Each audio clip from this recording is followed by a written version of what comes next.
사랑하는 서울시민 여러분, 서울시장 범야권 단일 후보 한명숙입니다. 1년 전 바로 오늘 우리는 노무현 대통령을 떠나보냈습니다.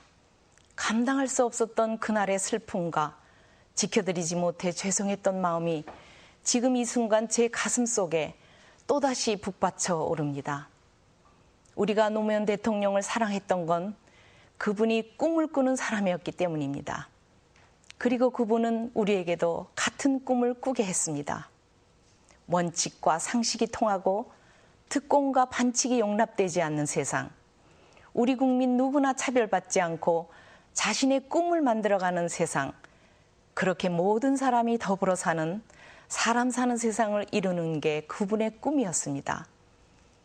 노무현 대통령께서는 가셨습니다. 그러나 그 꿈만은, 그분이 꿈꾸던 세상에 대한 그리움만은 수많은 국민들의 가슴 속에 깊이 남아 있습니다.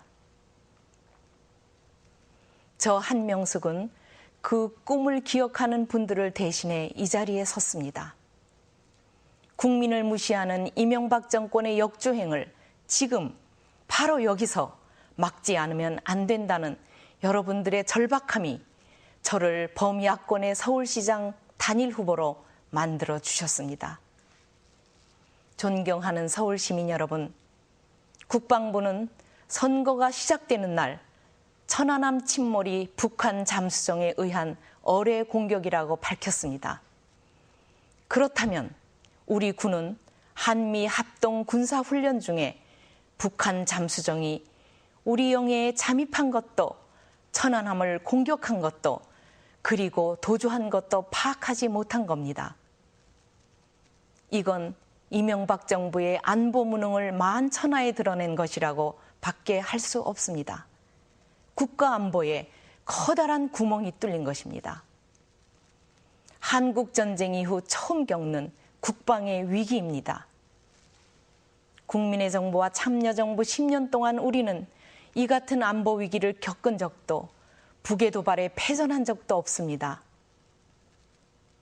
국가는 국민의 생명과 안전을 책임져야 합니다. 그런데 이 정권과 한나라당은 이런 위기를 초래한 안보 무능에 대해 그 누구도 사죄하고 책임지지 않고 있습니다. 이명박 대통령은 천안함 조사 결과를 보고받고 운이 따르는구나 라며 안도했다고 합니다. 46명 꽃다운 병사들의 목숨을 차가운 바닷속에 수장시킨 군 통수권자가 그 불행한 사고 앞에 참여하기는커녕 운이 따른다고 말했다는 사실에 우리 국민은 절망합니다. 철도 기관사가 되고 싶었다던 장철희 일병의 꿈, 호텔 지배인이 되고 싶었다던 이상민 하사의 꿈, 면사포를 씌워주지 못한 아내를 향한 박경수 상사의 꿈, 이 간절하고 소박한 꿈들이 천안함과 함께 침몰했습니다. 그런데 이 정권은 책임을 물어야 할 군 수뇌부에게 오히려 진상조사를 맡겼습니다. 생존 장병들은 가족 면회도 차단된 채 격리되었고 핵심 자료들을 은폐하기에 급급했습니다. 그리고 침몰된 지 55일이 지나서야 합동조사단은 언제, 어디서, 어떻게 피습되었는지 증거도 제시하지 못한 채 천안함 조사 결과를 발표했습니다. 바로 선거운동이 시작되는 날이었습니다. 그날 이후 민주주의에 꽂힌 6.2 선거는 실종되고 말았습니다. 벌써 며칠째 신문과 방송은 온통 천안함 기사로 뒤덮고 있습니다. 선거는 실종되고 천안함만 남았습니다. 내일은 이명박 대통령이 대국민 담화를 발표하겠다고 합니다. 26일에는 미국의 힐러리 클린턴 국무장관이 방문하고 그 뒤에는 천안함 관련 한중일 정상회담을 합니다. 그렇게 천안함 문제는 선거가 끝나는 6월 2일까지 계속될 것입니다. 저는 발표 시점과 특별 담화 등 일련의 과정이 결코 우연이 아니라 정치적으로 치밀하게 기획된 일정이라고 생각하지 않을 수 없습니다. 이에 저는 이명박 대통령이 선거 개입을 즉각 중단할 것을 촉구합니다. 최근의 사태에 대한 제 입장을 밝히고자 합니다. 첫째, 남과 북 모두 전쟁 위기를 조장하는 발언을 즉시 중단할 것을 촉구합니다.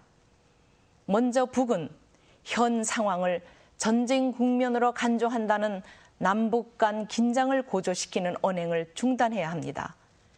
우리 정부 또한 군사적 조치를 검토하겠다는 등의 위협으로 국민을 불안하게 하는 행동을 멈춰야 합니다.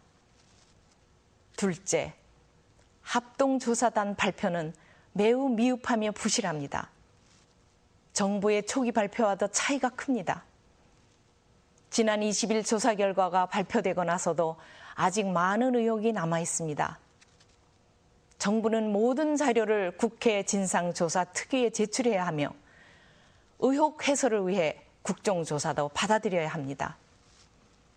더 이상 군사기밀을 내세워 진실을 은폐해서는 국민의 신뢰를 얻을 수 없습니다. 셋째로, 국가 초유의 안보 무능 사태에 대해 군 최고 통수권자인 이명박 대통령은 국민 앞에 엄중히 사죄하고 이 참담한 안보 위기에 책임을 물어 국방부 장관을 즉각 해임하고 합참의장, 해군 참모총장 등 치욕적인 패전의 책임자들을 군 형법에 따라 엄히 벌해야 합니다. 내일은 대통령이 특별 담화를 한다고 합니다. 부디 이 비극적 사건마저 선거에 이용하려는 시도가 아니길 바랍니다.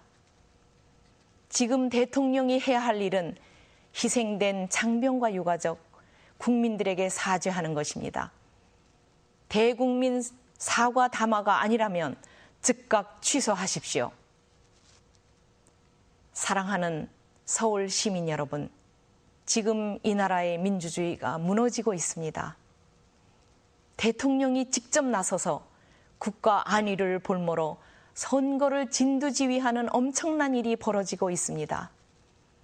김대중 대통령이 문을 열고 노무현 대통령이 발전시킨 한반도의 평화를 이명박 정부가 무너뜨렸습니다. 이 위험한 상황을 그대로 두고 볼 수 없습니다. 그래서 저는 오늘 밤 이 방송 연설이 끝나는 시간부터 전쟁 위협과 선거 개입 중단을 촉구하는 한반도 평화를 위한 10일 행동에 들어가겠습니다. 오늘은 서울광장에서, 내일부터는 매일 밤 7시 명동에서 한반도 평화를 지키는 광장을 열겠습니다. 존경하는 서울시민 여러분, 노무현 대통령이 꿈꾸셨던 사람 사는 세상을 저 한명숙이 여러분과 함께 만들고 싶습니다. 저는 지금껏 단 한 번도 제가 서 있어야 할 자리를 피해본 적이 없습니다. 때로 아프고 힘겨운 적도 있었지만 군사정권도 이명박 정권의 정치검찰도 저 한명숙의 꿈을 꺾지는 못했습니다. 바보 노무현의 꿈, 서울시민 여러분의 꿈이 꺾이지 않도록 저 한명숙이 다시 한번 모든 것을 바치겠습니다. 부족한 힘은 여러분께서 채워주십시오. 사람 사는 세상의 꿈 6월 2일 투표로 반드시 이루어냅시다. 깨어있는 시민, 행동하는 양심과 함께 손잡고 6월 2일 사람 특별시의 새 아침을 열겠습니다. 감사합니다.